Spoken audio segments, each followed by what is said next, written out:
Welcome all student. Nifty का analysis देख लेते हैं कि क्या डायरेक्शन रह सकती है कल, क्योंकि यहाँ पे कहीं ना कहीं ये वीकली एक्सपायरी का दिन था और बुलिश क्लोजिंग हमें देखने को मिली है। वॉर की न्यूज़ है, बहुत पॉजिटिव न्यूज़ है, इस वजह से मार्केट गैप अप हुआ है और ऊपरी लेवल पे ट्रेड कर रहा है। कल हमने डिस्कस भी किया था कि मार्केट बुलिश रह सकता है। मैंने आपको बताया था कि ये जस्ट मुझे एक रिट्रेसमेंट लग रही है, एक ट्रैप लग रहा है जिनमें बायर्स को फंसाया गया है। मार्केट अगर गैप अप वगैरह होता है तो मैं ब्रेकआउट पे अपसाइड का ट्रेड लूंगा, आपको क्लियर बताया था।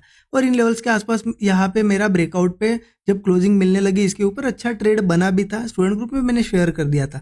लेकिन देखिए ये थोड़ा सा एक्सपायरी का दिन था, प्रीमियम ईटिंग बहुत हुई है, साइडवेज देखने को मिला है मार्केट बहुत ज्यादा, तो प्रीमियम डीके बहुत हुआ है। मतलब मार्केट यहाँ पे एंट्री के ऊपर ही क्लोज हुआ है आप देखो, बट इतना ज़्यादा प्रीमियम कुछ बड़ा नहीं। जब ये साइडवेज हुआ था तो बहुत ज़्यादा डीके देखने को मिला। तो देखिए एक खास दिन नहीं रहा है और मार्केट में एक्सपेक्ट भी नहीं कर सकते जिस दिन ऐसी ट्रेडिंग हुई है बिल्कुल रेंज में, तो बहुत बड़ा प्रॉफिट हम एक्सपेक्ट नहीं कर सकते। अब ये कल का इंपॉर्टेंट होगा सेशन, क्योंकि आज इतना साइडवेज रहा है, कल एक अच्छे मोमेंटम की पॉसिबिलिटी है। तो देख लेते हैं कि कल कैसे हम ट्रेड प्लान कर सकते हैं। बहुत ही सिंपल सा यहाँ पे मुझे एक चीज़ दिख रही है। अगर 15 मिनट चार्ट पे भी हम चलते हैं, मुझे एक चीज़ दिखाई दे रही है कि मार्केट गैप अप के बाद यहाँ पे कहीं ना कहीं कल ये बायर्स को ब्रेकआउट दिखा के थोड़ा सा उनको, मतलब जो भी वीक हैंड्स थे उनको निकाल दिया है और मार्केट अब ऊपरी लेवल पे ट्रेड कर रहा है। तो ये ऊपर जाने की बहुत ज़्यादा पॉसिबिलिटी है।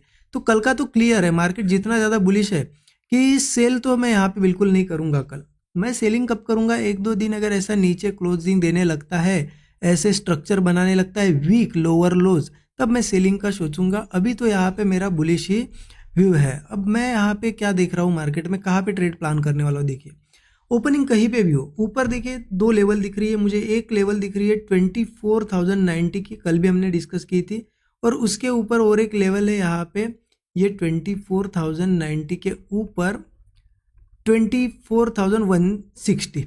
ये दोनों लेवल बहुत इंपॉर्टेंट रेजिस्टेंस है। मुझे लगता है 90 तो ये निकाल ही देगा, 24,090 160 के आसपास आ सकता है। यहाँ अच्छा स्ट्रॉन्ग रेजिस्टेंस है, हो सकता है यहाँ से थोड़ा सा एक सेल ऑफ हमें देखने को मिले। ठीक है, तो मेरा व्यू क्या है कि अगर मार्केट इन रेजिस्टेंस के नीचे नीचे ओपन होता है तो यहाँ पे मैं बुलिश ही जाऊंगा।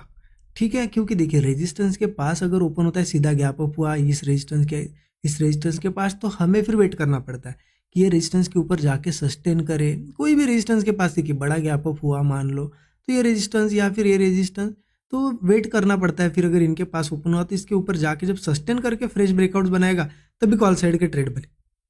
अदरवाइज इसके नीचे नीचे अगर रहता है, मान लो थोड़ा छोटा सा गैप अप वगैरह होता है, मैं बुलिश साइड का ट्रेड लूंगा। लेकिन एक चीज़ है, यहाँ पे वेट करना पड़ेगा थोड़ा। ओपनिंग के बाद ऐसा नहीं कि 9-15 को यहाँ पे बुलिश ट्रेड ले लिया, नहीं, मार्केट में थोड़ा वेट करना पड़ता है। जब ओपन होगा मार्केट तो देखो क्या करता है, रिट्रेस करता है, रिट्रेस करने तो कितना करता है, उसके बाद जब ये सपोर्ट बनाएगा, होल्ड करके ब्रेकआउट बनेगा, तब ट्रेड लेंगे हम बुलिश साइड। या फिर ओपनिंग के बाद थोड़ा देर यहाँ पे उसे सस्टेन करने दो, साइडवेज होने दो, फिर ब्रेकआउट पे ट्रेड लेंगे। तो मूव भी बहुत फास्ट मिलता है जब मार्केट थोड़ा टाइम स्पेंड करता है या रिट्रेसमेंट करता है, तो फिर मूव्स उतने फास्ट आते हैं। अगर मार्केट ओपन हुआ और सीधा सीधा ही जा रहा है ना, तो इतने फास्ट मूव नहीं मिल पाते, बहुत कम बार ऐसा वन साइडेड जाता है, राइट। तो क्लियर है, मतलब गैप अप होता है या फिर फ्लैट भी ओपन होता है, थोड़ा रिट्रेस वगैरह करता है तो मैं बुलिश हूँ। हाँ, गैप डाउन होता है तो देखिए गैप डाउन के बाद भी मेरा व्यू बुलिश है, लेकिन कैसे, गैप डाउन के बाद ठीक है मार्केट को एक सपोर्ट फॉर्म करने दो। जब सपोर्ट फॉर्मेशन हो जाएगा, वो होल्ड करेगा मार्केट, फिर वो सपोर्ट ब्रेक नहीं हो पाएगा और ब्रेकआउट बनाएगा, ऐसा कोई स्ट्रक्चर बनेगा, तब समझ में आ जाता है कि हाँ अभी सपोर्ट धीरे धीरे ऊपर शिफ्ट हो रहे हैं, तो हम ब्रेकआउट पे कॉल साइड का ट्रेड प्लान कर सकते हैं। ध्यान रखना ये लेवल्स हमें देखने को मिलेंगे। हो सकता है ये, क्योंकि मार्केट बहुत पॉजिटिव है, कोई और फिर अच्छी न्यूज़ आ जाए तो और ज़्यादा, न्यूज़ तो अच्छी है वैसे, वॉर वगैरह एंड की, मतलब ख़त्म हो चुका है, ऐसी न्यूज़ आ रही है, तो ये मार्केट हो सकता है सीधा गैप अप भी हो बड़ा। लेकिन हम यहाँ पे उसके बाद भी बुलिश ही ट्रेड प्लान करेंगे, क्योंकि अब ट्रेंड चेंज हो गया। देखिए ट्रेंड चेंज हो गया, बुलिश ट्रेंड है, उस हिसाब से चलना पड़ता है। इसमें होगा क्या, देखिए एक चीज़ समझिए आप, मार्केट ऐसा नहीं कि आप अगर बुलिश ब्रेकआउट पे ट्रेड आपने ले लिया तो आपको प्रॉफिट ही देगा। हो सकता है क्या होगा, ब्रेकआउट अच्छा बना, हमने ट्रेड ले लिया, वो एक बार निकाल सकता है हमें, हो सकता है एक दो बार ऐसे निकाले, छोटे छोटे एसएल जाएंगे, लेकिन हमें ट्रेंड के साथ ट्रेड लेने पड़ेंगे, क्योंकि वो आपके एक दो छोटे एसएल मार्केट, एक दो ऐसी बहुत बड़ी कैंडल जब बनती है ना, तो वो रिकवर करके बहुत बड़ा प्रॉफिट भी हो जाता है। इसीलिए ट्रेंड के साथ जब जब सेटअप बनेगा तब तब ट्रेड प्लान करो। बुलिश सेटअप बना, ट्रेड प्लान करो। हाँ, छोटा एसएल जाएगा चलेगा, जब फिर से सस्टेन करेगा, फिर से ब्रेकआउट आएगा, फिर ट्राई करो। हो सकता है रिवर्स हो जाए, क्या होगा आपको ट्रैप करेगा, एक छोटा सा एसएल ही लेगा, लेकिन जब आपकी डायरेक्शन में जाएगा और वो बड़ा मूव आएगा तो आपका बहुत ज़्यादा बड़ा प्रॉफिट भी होगा, वो छोटे लॉसेस तो इजीली रिकवर भी हो जाते हैं, राइट।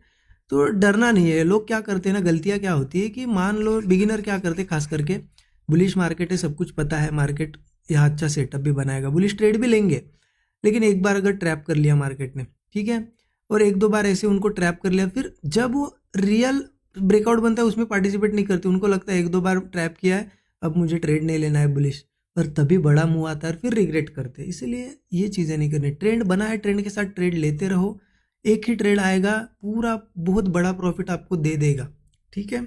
इस चीज़ का ध्यान